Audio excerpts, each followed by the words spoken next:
9 octobre 2003, 5 heures du matin. Quartier huppé de Séoul. Une femme âgée descend l'escalier de sa maison. Elle vient d'entendre un bruit sourd à l'étage. Sa belle-mère ne répond pas. Au pied des marches, elle s'arrête. Un inconnu est là, calme, la fixant. Et il tient quelque chose dans sa main droite. Quand la police arrive, plusieurs heures plus tard, ils ouvrent leur carnet. Ils notent ce qu'ils voient. Et surtout, ils notent ce qu'ils ne voient pas. Pas de coffre forcé. Pas de bijoux disparus. Pas d'argent emporté. Aucune effraction visible sur la porte d'entrée. Pour un cambriolage qui aurait mal tourné, ça ne ressemble à aucun cambriolage qu'ils ont vu auparavant. Mais ce n'est pas la première fois que ça arrive. 2 semaines plus tôt, un couple de professeurs d'université a été retrouvé mort dans des circonstances quasi identiques. À l'époque, personne n'a fait le lien. Personne, à ce moment-là, ne comprend qu'à Séoul, en cet automne 2003, quelqu'un a commencé à tuer. Pendant les 10 mois qui vont suivre, cet homme va tuer dans 2 mondes qui ne se croisent jamais. D'un côté, les villas des familles fortunées du nord de la ville, et de l'autre, les studios anonymes loués à l'heure dans les quartiers ouest. Et il ne laissera quasiment aucune empreinte. Il n'utilisera pas de complice. Il ne réclamera aucune rançon. Et il ne volera rien. Ou du moins, presque rien. Et quand la police coréenne finira par comprendre ce qui se passe sous ses yeux, le pays tout entier se posera une seule question. Comment un homme seul, sans formation, sans réseau, a-t-il pu opérer pendant près d'1 an dans une ville de plus de 10 millions d'habitants? Et ça, sans que personne ne le voie venir. Le dossier Red Rum que vous allez entendre est documenté. Les noms sont réels. Les dates sont vérifiées. Les détails proviennent bien des dossiers de la police de Séoul, des comptes rendus de procès et des témoignages recueillis depuis plus de 20 ans. Mais pour comprendre ce qui s'est passé à Séoul en 2003, tout d'abord, remontons 34 ans en arrière, dans un village rural du sud du pays.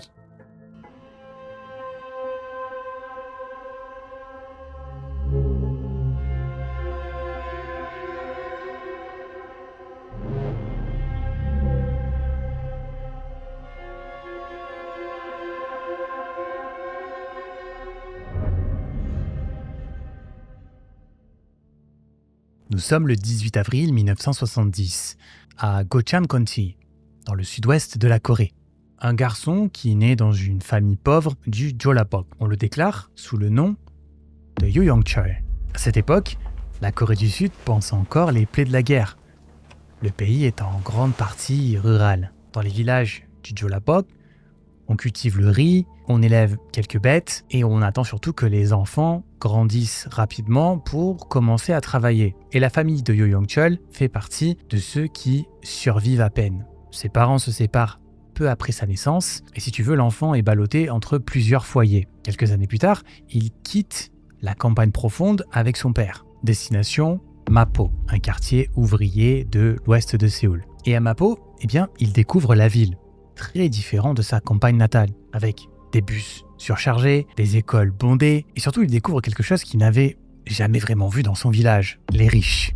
À seulement quelques rues de chez lui, une famille fortunée vit dans une maison avec un étage, avec aussi une voiture garée devant la maison, une intercom à l'entrée. Pour le jeune Yoo Young-chol à l'époque, cet écart est bien trop visible. Il fixe la maison, il regarde la voiture et il se regarde dans le miroir, il regarde ses propres vêtements. Il voit l'énorme contraste. Et selon les comptes rendus des procureurs qui examineront son cas 20 ans plus tard, c'est dans cette ruelle de Mapo qu'apparaît chez lui la toute première forme de ressentiment envers la richesse.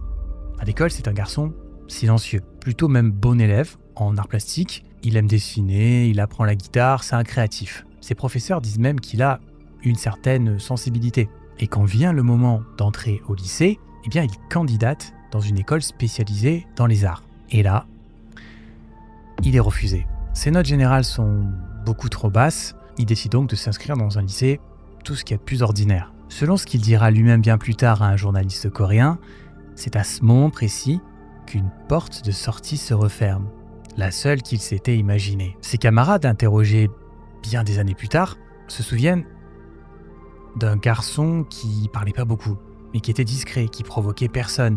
Vraiment le gars absent, un gars, si tu veux, qui était là sans vraiment être là. Sa vie au quotidien dans sa maison, ça se dégrade. Son père a peu de moyens et les rapports se tendent. Et sa grand-mère maternelle, qui a été elle aussi interrogée plus tard par la presse coréenne, après son arrestation, racontera quelque chose de très précis. Elle dira que la vie avait été tellement dure qu'à plusieurs reprises, elle avait pensé à tuer ce petit-fils elle-même. Et qu'il avait été, pour sa propre fille, un fardeau toute sa vie. Donc tu vois le tableau un peu dans quoi Yo Young-chul a grandi. Le profiler qui examinera Yo Young-chul en 2004 ne diagnostiquera chez lui aucune maladie mentale. Pas de psychose, il n'y a pas de délire chez lui, non. Il n'y a aucune confusion, si tu veux, entre le réel et l'imaginaire. Le terme employé dans le rapport, il est précis. On parle ici de troubles de la personnalité antisociale. Une construction mentale dans laquelle un individu rejette les normes morales et sociales et se fabrique son propre système de valeurs.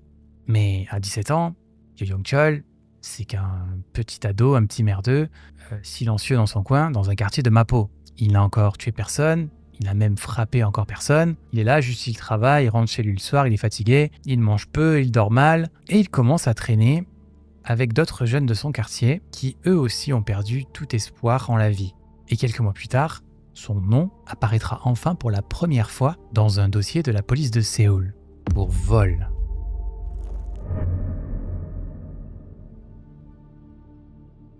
Nous sommes maintenant en 1988. Yo Young-chul a 18 ans. Première arrestation, donc pour vol. Il passe quelques mois en maison de redressement, puis il ressort. Voilà, rien de plus, rien de bien, sérieux entre guillemets, quand on connaît ce qui se passera par la suite. Seulement 3 ans plus tard, en 1991, il recommence. Nouveau vol, cette fois, 10 mois de prison ferme. Et à sa sortie, il rencontre une jeune femme. Elle travaille dans un salon de massage. En 1992, ils se marient tous les deux et un fils naît 2 ans plus tard, en 1994. Mais, attention, là on a l'impression qu'il s'est calmé, il est en train de se ranger, voilà, il fait sa petite famille. Non, Yo Young-chul ne change pas. Il alterne petit boulot par petit boulot et passage devant la justice. En 1993, cambriolage, 8 mois ferme. En 1995, condamné pour vente de pornographie infantile. En 1998, nouvelle peine. Cette fois, c'est un mélange un peu plus inquiétant, à savoir vol, faux papier d'identité, mais également usurpation d'identité. Là, il se mange 2 ans de prison. Et c'est à ce moment-là qu'il met au point une habitude qui lui restera au fil du temps. Pour soutirer de l'argent à des commerçants, il se fabrique des fausses cartes de policier. Il en porte plusieurs sur lui, et il les utilise, si tu veux, quand il en a besoin. En 2000, là, il a franchi un cap. C'est le palier suivant. Il rencontre une mineure de 15 ans. Il lui fait le même coup, il lui présente ses fausses cartes d'identité de la police, il l'attire dans une chambre et il la viole. Cette fois, la sentence est beaucoup plus lourde que ce qui s'est passé avec le vol. Là, il prend 3 ans et 6 mois ferme. À ce stade, Yo Young-chul, quand on calcule, il a passé, en cumulé, près de 7 ans derrière les barreaux. Et c'est en prison, pendant qu'il purge sa peine pour viol, que 2 événements vont rebattre toutes les cartes. Le premier événement, c'est une lettre. Sa femme lui annonce qu'elle demande le divorce. Elle ne supporte plus son casier judiciaire, ses absences, ses violences. Elle décide de prendre la garde de leur fils et elle coupe tous les ponts avec lui. Et ça, pour Yo Young-chul, c'est une rupture qu'il vivra comme une véritable trahison. Selon les psychologues qui l'examineront, c'est à ce moment-là que son ressentiment envers les femmes, qui était déjà assez présent, là, il bascule dans quelque chose de bien plus dur. Le deuxième événement, c'est un journal. Dans les coursives, un détenu fait circuler un article. Et dans cet article, il est question d'un autre serial killer, Jang Do-young. Entre juin 1999 et avril 2000, à Busan, Jang Do-young avait tué 9 personnes, toutes riches. Et l'article décrit ses méthodes, sa froideur, le fait que pendant des mois, il s'est amusé à cibler sans relâche les classes aisées de la ville. Lors de ses interrogatoires en 2004, il dira aux enquêteurs que c'est à ce moment précis, dans sa cellule, qu'une idée a commencé à prendre forme dans sa tête. Septembre 2003, Yo Young-chul sort de prison. Il a 33 ans, il est divorcé, sans emploi, sans logement fixe, et il ne reverra jamais son fils. Pendant les premières semaines de liberté, il se loge dans des chambres bon marché à l'ouest de Séoul. Et pour vivre, il reprend ses mauvaises habitudes, à savoir faire des faux papiers de la police, tout en extorquant quelques commerçants. Il rencontre aussi une nouvelle femme. Alors, elle travaille dans ce qu'on appelle un phone room. C'est un service téléphonique qui sert d'intermédiaire pour de la prostitution. Mais l'histoire se répète, elle apprend rapidement son passé et elle décide de le quitter immédiatement. Et selon les procès-verbaux d'interrogatoire, c'est dans cette chambre, dans les jours qui suivent sa rupture avec cette femme, que Yo Young-chul prend une décision. Il sort acheter du matériel, un grand sac et des gants. Un marteau qu'il commencera à modifier lui-même. Tout ça pour que le manche puisse s'adapter correctement à sa main droite. Et il commence à s'informer, à se documenter sur les adresses des quartiers les plus riches de Séoul. Et 13 jours, seulement 13 jours, après sa sortie de prison, il franchit la première fois le portail d'une maison qui n'est pas la sienne. Nous sommes le 24 septembre 2003.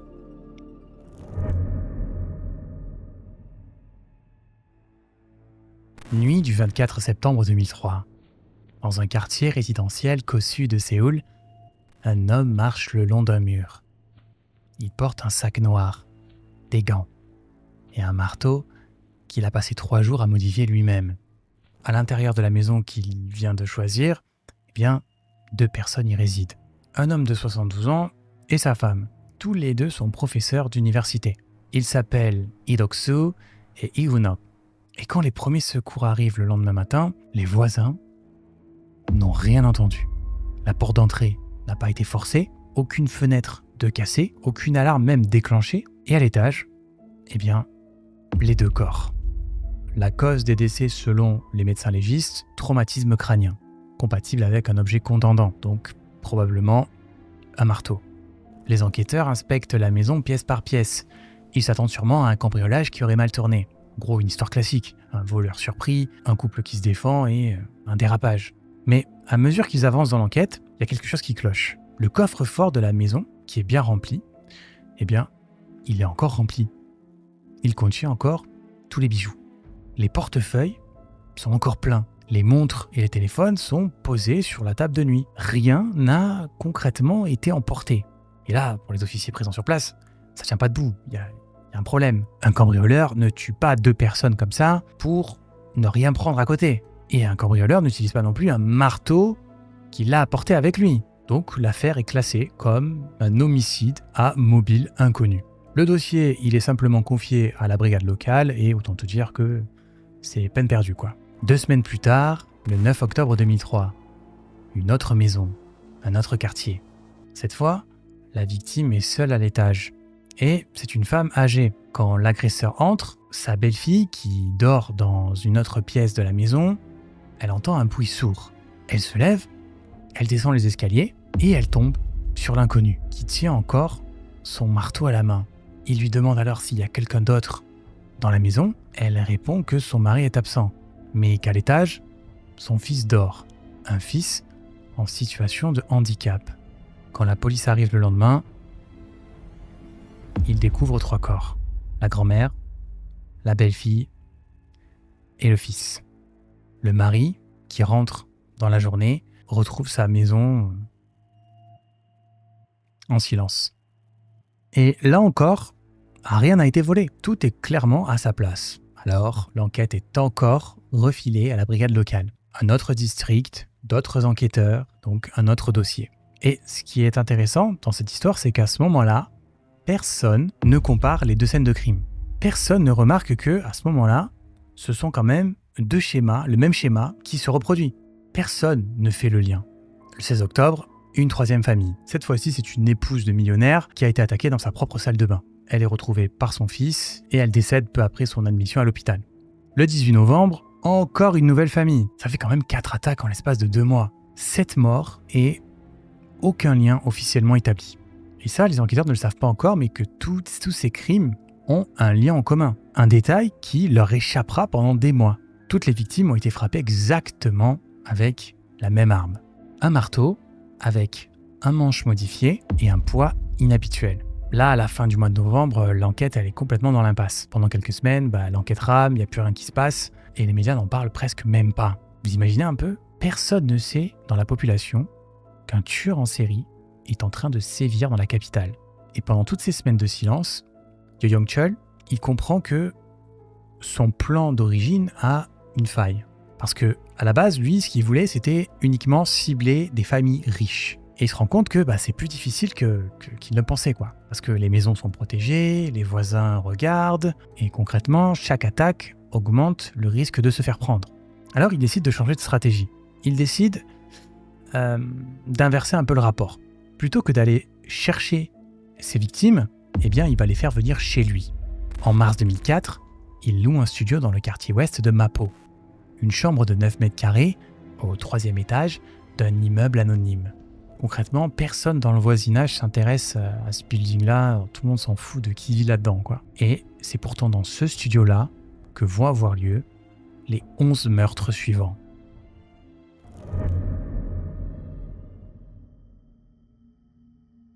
Nous sommes maintenant en mars 2004. Dans son petit office-tel de Mapo, Yo Yong-chol installe son matériel. Une bâche en plastique épaisse, posée au sol, des couteaux, une scie et un marteau. Le fameux marteau. À côté de son téléphone, il pose un carnet. Et dans ce carnet, il y a plusieurs numéros. Des numéros qui ont été recopiés à partir d'annonces dans la rue. Vous savez, il y a des gens qui déposent leurs numéros pour tel ou tel service, mais aussi dans des salons de massage et également dans des phone rooms. Le mec, il se fait une petite base de données de numéros de potentielles victimes. Et surtout les phone rooms.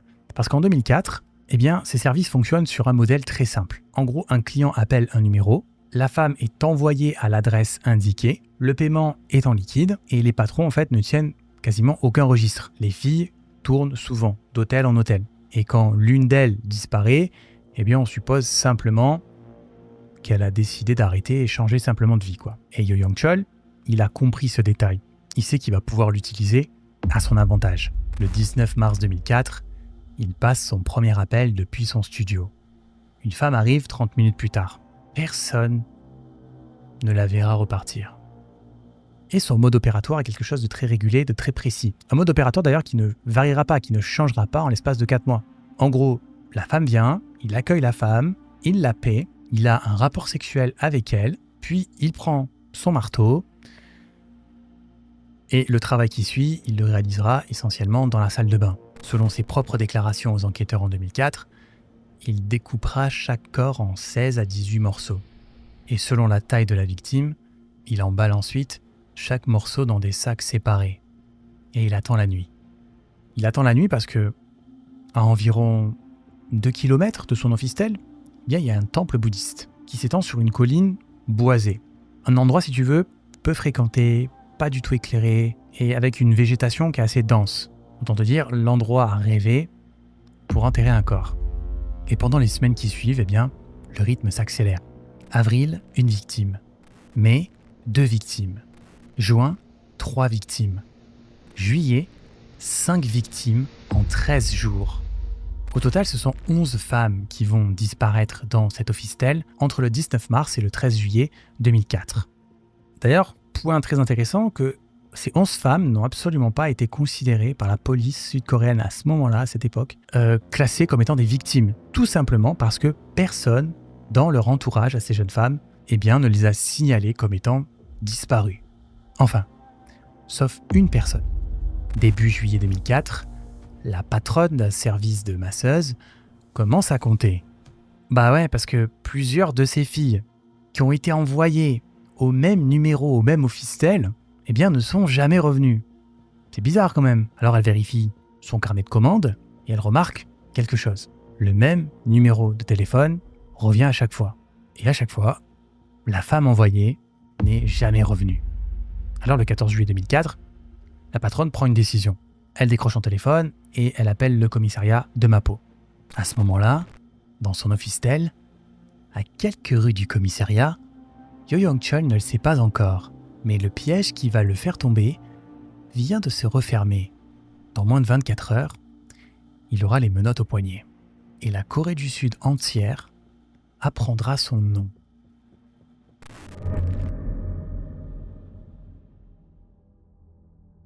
« 14 juillet 2004, dans l'après-midi, au commissariat de Mapo, un officier prend l'appel. Une patronne de salon de massage qui signale donc plusieurs disparitions liées au même numéro. L'officier note l'information, mais à ce stade, dans son rapport, il est nullement question de meurtre. Il parle simplement d'un possible trafic d'êtres humains. Alors une opération de surveillance est mise en place dès le lendemain pour voir ce qu'il en est. Ils ont décidé d'installer un guet-apens. La patronne accepte de rappeler le numéro suspect pour demander si tu veux une nouvelle livraison. Est-ce que vous voulez une nouvelle fille ? Le client demande simplement qu'une femme se présente devant un grand mart, donc un grand supermarché si vous préférez, celui de Mapogu, à 5h du matin. Et la patronne accepte. La police envoie un seul agent pour ouvrir le terrain. 15 juillet 2004, 4h30 du matin. La patronne et 3 employés du salon se garent à proximité du Grand Mart. L'agent de police, lui, est parti 10 minutes plus tôt. Et personne ne sait pourquoi exactement.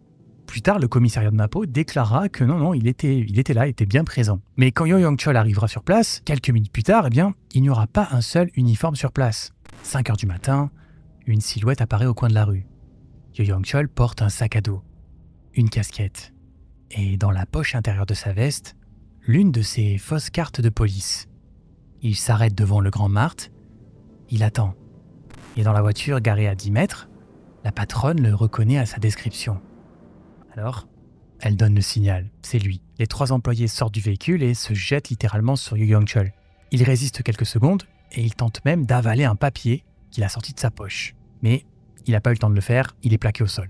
Et quand un second agent arrive sur place quelques minutes plus tard, il lui passe les menottes. La patronne du salon récupère ce fameux papier qui est tombé au sol, et sur ce papier, il y a plusieurs numéros de phone room. Les mêmes numéros que ceux qu'on retrouvera plus tard dans son office-tel. Au commissariat, l'interrogatoire commence vers 6h. Yo Young-chol est calme. Il prétend être un simple client. Il dit qu'il ne sait absolument pas ce qui est arrivé aux femmes. Alors forcément, les enquêteurs commencent à douter. Et puis à un moment de l'interrogatoire, l'un des enquêteurs pose la mauvaise question. Il demande à Yo Young-chol ce qu'il a fait des femmes qu'il l'a appelées. Et là, c'est vraiment glaçant quand il repense. Yo Young-chol, dans un silence le plus complet, juste prend le temps, lève la tête et il prononce une seule phrase. C'est moi. Je suis le coupable. Pendant les 5 prochaines minutes, il va décrire tous les meurtres qui se sont passés. Il en revendique 19. Mais dans le plus grand des calmes, sans aucune hésitation, sans aucune contradiction dans les détails. Même les enquêteurs, ils sont sous le choc, pour te dire. Ils ont besoin de faire une pause, parce que c'est trop. Ils ont besoin de sortir quelques minutes, ne serait-ce que pour rappeler leur supérieur. Ils décident donc de laisser Yo Young-chol seul, menotté à une chaise, et quelques minutes plus tard, Yo Young-chol se met à convulser. Crise d'épilepsie apparente. Les officiers reviennent en urgence, et ils desserrent ses menottes pour qu'il puisse respirer. Et grave erreur, parce que ce qu'ils ignorent à ce moment-là, c'est qu'il avait déjà utilisé cette technique en 2002, lors de son arrestation pour viol, pour pouvoir s'évader. Et c'est ce qu'il va faire. Dans la confusion la plus totale de tous, Yo Young-chol va se relever, va bousculer tout le monde, et il franchit la porte du commissariat. Le gars vient de s'enfuir. Un putain de serial killer qui est en liberté. Pendant 12 heures, le tueur le plus recherché de Corée du Sud va circuler librement dans les rues de Séoul. À pied, sans menottes, et avec les coordonnées exactes des 11 corps qu'il a enterrés derrière le temple Bangwon. Mais ça n'aura pas duré, parce que le soir même, vers 17h, le gars il est repéré, par hasard en plus, vraiment, comme quoi des fois, en train de traverser une rue à proximité du commissariat. Et cette fois, il est ramené sans aucun incident. Dans les jours qui suivent, il guide les enquêteurs sur la colline derrière le temple. Et il pointe, un par un, tous les emplacements où il a enterré les corps. Et je le rappelle, au total, il y a 11 corps. 4 jours plus tard, il ajoute un nom à cette liste. Un simple vendeur de rue de 44 ans qui a été tué en avril. Puis 5 jours après son arrestation, il affirme aux enquêteurs qu'il a en réalité tué plus de 26 personnes au total. Et sans jamais en donner réellement les détails. Les 6 meurtres supplémentaires qu'il revendique n'ont jamais été retrouvés. À ce jour, les enquêteurs n'ont pu confirmer que 20 corps. 3 semaines après son arrestation, Jo-Yong Chol est conduit devant les caméras pour la première reconstitution publique. Ce jour-là, pour le protéger des projectiles que la foule lui jette, la police lui fait porter un vêtement de protection en plastique, un imperméable jaune.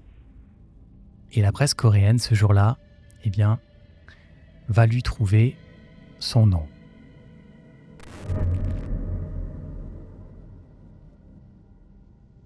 Nous sommes le 19 juillet 2004, 4 jours après son arrestation. La police escorte Jo-Yong Chol jusqu'à son office-tel de Mapo pour la reconstitution. Devant l'immeuble, plusieurs centaines de personnes l'attendent. Des journalistes, des caméras de télévision et des dizaines de familles de victimes venues voir l'homme qui les a privés des leurs. Comme je vous ai dit, pour le protéger des projectiles, on lui fait enfiler un imperméable jaune et un masque chirurgical. Et quand il sort du véhicule, les flashs des journalistes se déclenchent. Et dans la foule, une femme rompt le cordon de sécurité et se précipite vers lui. Elle est la mère d'une jeune masseuse qui l'a tuée en février. Elle hurle que sa fille serait aujourd'hui encore en vie si la police avait fait son travail bien plus tôt. Et elle décide de foncer sur lui pour l'attaquer. Mais avant d'atteindre Jo-Yong Chol, un policier la repousse violemment d'un coup de pied dans la poitrine. La scène est filmée, c'est catastrophique. Diffusée le soir même sur toutes les chaînes nationales. Et l'image qui restera dans la mémoire collective coréenne, c'est celle-ci. Un homme en imperméable jaune, entouré de policiers qui ne regardent personne. Et devant les caméras, ce jour-là, Jo-Yong Chol prononce simplement une seule phrase qui fera le tour du pays. Les femmes ne devraient pas se prostituer, et les riches devraient savoir ce qu'ils ont fait. Le procès s'ouvre le 6 septembre 2004, devant le tribunal central de Séoul. Jo-Yong Chol refuse de se défendre. Il déclare qu'il boycottera toutes les audiences. Mais lors de la deuxième audience, il ira et il tentera de se jeter sur les 3 juges qui président. Un taré le mec. Et la troisième audience, elle est tout simplement annulée. La veille, dans sa cellule, il tente de mettre fin à ses jours. Et enfin, la 4e audience, là, il s'en prend pas au juge, il s'en prend carrément à un spectateur dans la salle. Il se jette sur lui. Non mais c'est un taré, je vous assure, c'est un fou furieux ce gars. Et pendant les semaines de procès, il y a plusieurs détails supplémentaires qui émergent comme ça. Par exemple, on apprendra que Jo-Yong Chol déclare avoir consommé une partie des organes de 4 de ses victimes. Parce qu'il lui fallait ça aussi, tu vois, il fallait qu'il ajoute un petit peu de cannibalisme dans tout ça, c'était pas assez sordide. Et ça, selon ses mots, en gros, il a mangé ses victimes pour purifier son esprit.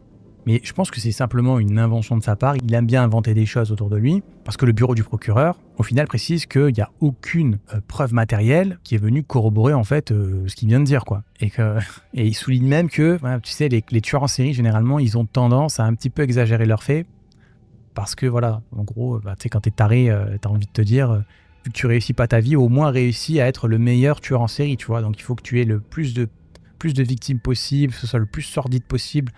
Tu fais un peu la logique, quoi. Et le profiler qui a suivi ce dossier livre son évaluation finale. Jo-Yong Chol ne montre aucun signe de remords. Il aurait probablement tué 100 personnes de plus si on ne l'avait pas arrêté. 13 décembre 2004. Le verdict. Le tribunal central de Séoul reconnaît Jo-Yong Chol coupable de 20 meurtres. Un 21e chef d'accusation est écarté. En effet, le meurtre d'une masseuse à Imongdong avait en réalité été commis par un autre tueur en série, Jong Nam-gyu. Donc vous vous imaginez, pour le cas de Jo-Yong Chol, la peine prononcée, c'est la mort. Et écoutez bien, Jo-Yong Chol, à l'annonce du verdict, se tient debout, il regarde les juges et il les remercie. Comme si c'était une délivrance pour lui. Le 8 juin 2005, la Cour suprême confirme la sentence. Mais comme vous le savez, en Corée du Sud, nous n'appliquons plus la peine de mort depuis décembre 1997. Donc quand bien même une peine de mort est prononcée, en gros, ça veut dire une peine à perpétuité. Et ça, c'est inacceptable pour beaucoup de personnes en Corée du Sud, tellement que le débat sur la peine capitale, qui était presque éteint avant son arrestation, on n'en parlait plus forcément et on se disait que c'était peut-être une bonne chose d'avoir fait ça, eh bien, ressurgit immédiatement. Comment ne pas vouloir la mort à cette personne ? On te tue ton enfant et toi, tu ne veux pas la mort pour cette personne. Je sais, à chaque fois, pour chaque épisode, je vous fais un paragraphe complet sur la peine de mort et à chaque fois, je me tape des commentaires. Mais non, la morale, blablabla. Aussi, un truc assez intéressant qui s'est passé à ce moment-là grâce à l'affaire Yoo Young-chol, c'est que sur le plan policier, il y a eu une réforme en profondeur. Parce qu'avant l'affaire Yoo Young-chol, eh bien, les commissariats coréens ne travaillaient pas entre districts. Donc ici, s'il se passait un truc dans un district A, eh bien le district C n'était pas forcément au courant. Ils partageaient, si tu veux, rarement leur dossier, quoi. Après Yoo Young-chol, eh bien ils ont installé une base de données d'ADN nationale où chaque police peut piocher à l'intérieur et voir réellement s'il y a des concordances. Et aussi, les méthodes de profilage criminel intègrent la police nationale de façon systématique. Et un mot qui n'existait presque pas dans les médias coréens avant 2004, eh bien entre dans la langue courante. Psychopathe. Septembre 2024. 20 ans, 2 mois et quelques jours après son arrestation, Yoo Young-chol est transféré. Sa nouvelle destination, le centre correctionnel de Séoul. Le seul établissement pénitentiaire du pays équipé d'une chambre d'exécution. Selon un ancien gardien qui a témoigné publiquement en 2024, Yoo Young-chol, c'est un peu le bon élève. Il suit le règlement. Il ne parle presque pas, il garde sa cellule propre, il ne s'est jamais excusé. Mais le gardien rapporte autre chose. Yoo Young-chol lui aurait confié que, la nuit, il voit des silhouettes dans sa cellule, qu'il entend parfois des voix qui ne sont pas les siennes, et qu'il dort très mal. Les psychologues qui ont commenté ces déclarations restent prudents. Certains y voient le poids différé d'une culpabilité qu'il ne formulera jamais à voix haute. Et d'autres estiment qu'il continue, encore aujourd'hui, à construire le récit qui lui convient. En 2008, le réalisateur Na Hong-jin sort un film, The Chaser, librement inspiré de l'affaire. 13 ans plus tard, en 2021, Netflix produit un documentaire en 3 épisodes, intitulé The Raincoat Killer. Le visage du tueur, dans l'imaginaire collectif coréen, reste celui qu'il avait choisi pour la première reconstitution. Un imperméable jaune. Ce qu'il a affirmé devant les caméras en 2004, c'est qu'il voulait punir une société qui l'avait humilié. Punir les riches, punir les femmes, punir un système qui ne lui avait pas laissé sa chance. Mais en regardant de plus près sa liste de victimes, 20 ans après les faits, un détail finit toujours par s'imposer. Dans la liste, concrètement, il n'y a aucun ministre, aucun PDG, aucune figure puissante, non.